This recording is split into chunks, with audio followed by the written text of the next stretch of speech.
Welcome. तो आज हम लोग फिर से एक बार कोरोना के इंग्लिश इसी पर बात करने वाले हैं। चलिए, when nature is disturb it spreads havoc. जब प्रकृति को परेशान किया जाता है तो ये कहर ढाती है। अब पीवी शैली का कोटेशन देखते हैं इंट्रोडक्शन में। Nature is creator, preserver and destroyer. Nature बनाने वाला भी है, संरक्षित करने वाला भी है और फिर विनाश करने वाला भी है। When we disturb the system of nature, it spreads pandemic like a curse and gives a lesson to human being.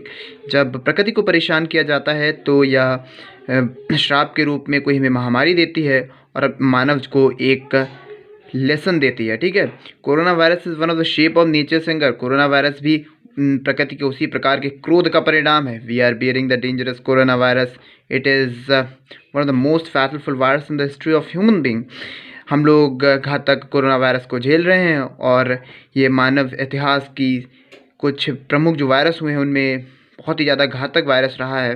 Corona virus which is often called कोविड-19 इज सारस-CoV-2। अब देखिए, इसको मैं थोड़ा सा बता देता हूँ। कोविड-19 जिसको कहा जाता है कोरोना वायरस, जिसे आमतौर पर कोविड-19 कहा जाता है, वो सारस-CoV है।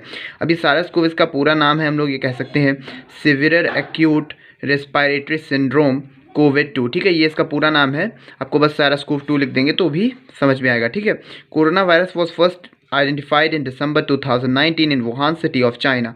कोरोना वायरस जो है वो सबसे पहले चाइना की वुहान सिटी में आया था दिसंबर 2019, शायद 31 दिसंबर था, मुझे याद है पहला case. This virus affect our respiratory system very badly. ये हमारे रेस्पिरेटरी सिस्टम को बहुत ज़्यादा घातक रूप से प्रभावित करता है। रेस्पिरेटरी सिस्टम मतलब श्वसन तंत्र, जिससे हम लोग सांस वगैरह लेते हैं। ठीक है। तो अब हम लोग आगे आते हैं। In March 2020 World Health Organization declared it outbreak of pandemic. मार्च 2020 में वर्ल्ड हेल्थ ऑर्गेनाइजेशन WHO ने इसे एक पैंडेमिक के रूप में घोषित किया। अभी पैंडेमिक और एपिडेमिक का खेल मैं बता देता हूँ।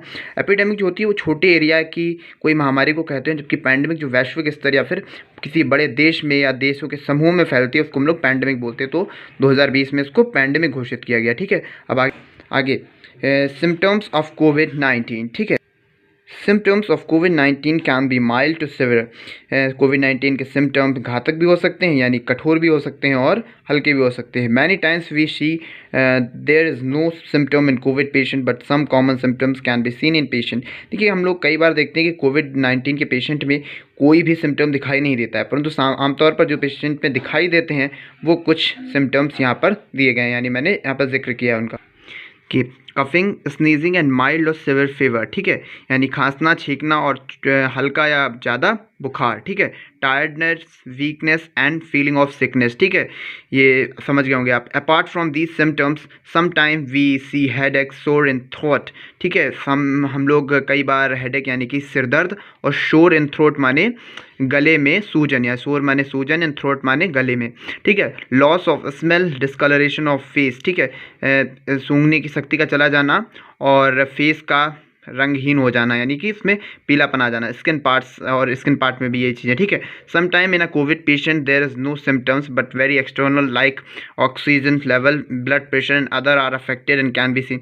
ये कई बार हम लोग देखते हैं कि कोई भी सिम्टम दिखाई नहीं देता है, परंतु कुछ आंतरिक चीज़ें जैसे कि ब्लड प्रेशर, ऑक्सीजन लेवल, ये सब बहुत ज़्यादा बैडली अफेक्टेड होते हैं कोरोना वायरस में। इनको अगर चेक किया जाए तो हम आसानी से जान सकते हैं। ठीक है।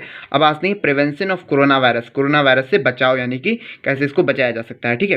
Prevention is better than cure, ये बहुत ही फेमस कोट है डॉक्टर इरास्मस की। वो डॉक्टर इरास्मस बता रहा हूँ, ये डी इरास्मस की है, ये बहुत बड़े फिलोसफर हैं। ठीक है।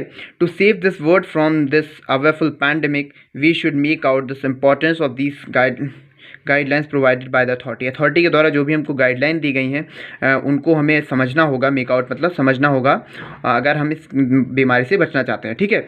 तो some main prevention method are given below, नीचे दिए गए हैं, तो आपको ये आसानी से पढ़ लेने हैं, मैं दे दूंगा इनको। ठीक है, आप आसानी से देख पा रहे होंगे, बहुत ही आसान लैंग्वेज में मैंने लिखे हुए हैं। ठीक है। अब आगे बढ़ते हैं।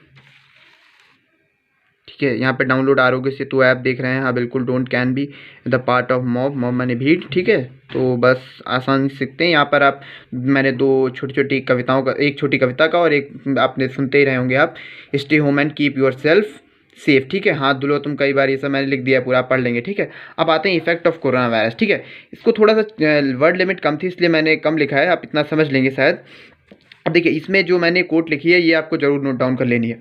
इन the face of adversity we have a choice, we can be better or can be better. यानी कि मुसीबत के समय पर हमारे पास एक चॉइस होती है, या तो हम बहुत अच्छे बन सकते हैं, उससे और अच्छे बन सकते हैं, या और ख़राब हो सकते हैं। ठीक है, corona virus has affected the whole world very badly. ठीक है, ये आप समझ लेंगे। यहाँ पर मैंने कोई भी लैंग्वेज कठिन नहीं यूज़ करी है। हाँ, its bad effect are multi dimensional, यानी कि इसके जो प्रभाव हैं, खराब प्रभाव हैं, वो मल्टी डायमेंशनल है, यानी बहुत क्षेत्रों में आपको दिखाई देंगे। ठीक है, तो वो तो आपने देखा ही होगा। बाकी मैंने बहुत ही इजीली प्रोवाइडेड किया है आपको, तो आप आसानी से इसको याद कर पाएंगे। ठीक है, अब आगे चलते हैं, मुझे लगता है। हाँ बिल्कुल, हाँ, global economy was destroyed very much, really we can say that the effect of this virus was worst on the economy of the every country. तो सभी देशों के जो इकोनॉमी थी, यानी कि आर्थिक व्यवस्था थी, उस पर इसका बहुत ज़्यादा प्रभाव पड़ा। तो आप इतना समझ गए होंगे। इसके बाद कंक्लूजन पर आते हैं हम लोग। रियली कोविड पेशेंट हैज़, यहाँ पर आप जो डेथ्स वगैरह हुई हैं इनको भी आप मेंशन करना चाहें तो कर दीजिएगा। ठीक है, वर्ड लिमिट कम थी इसलिए मैंने छोटा लिखा हुआ है। Really covid has change the many system of this world, we should remember that still we are living in the corona period. Corona virus ने सब कुछ चेंज कर दिया है, दुनिया के हर सिस्टम को चेंज कर दिया है, परंतु हमें याद रखना होगा कि अभी भी हम कोरोना के साथ जी रहे हैं। So we should adopt it, हमें इसे अडॉप्ट कर लेना चाहिए as an opportunity, not as an problem, एक मौके के रूप में, ना कि एक दिक्कत के रूप में। ठीक है, अब यहाँ पर मैंने सुकरात की एक फेमस कोट लिख दी है, उसके साथ मैंने इसको ख़त्म किया है। The secret of change is to focus all your The secret of change is to focus all your energy not for fighting the past but on building the new। सुकरात की बहुत फेमस कोट है, इसी के साथ आपको अंत करना है इसका, कि जो बदलाव का जो सीक्रेट है वो पुरानी बातों को लड़ने में नहीं है, पुरानी बातों पर अपनी एनर्जी खर्च करने में नहीं है, बल्कि बिल्डिंग द न्यू, यानी अपनी एनर्जी को नई चीज़ों को बनाने में है। ठीक है, तो सुकरात की इस कोट के साथ आप ख़त्म करेंगे। तो चलिए, धन्यवाद, जय हिंद, जय भारत।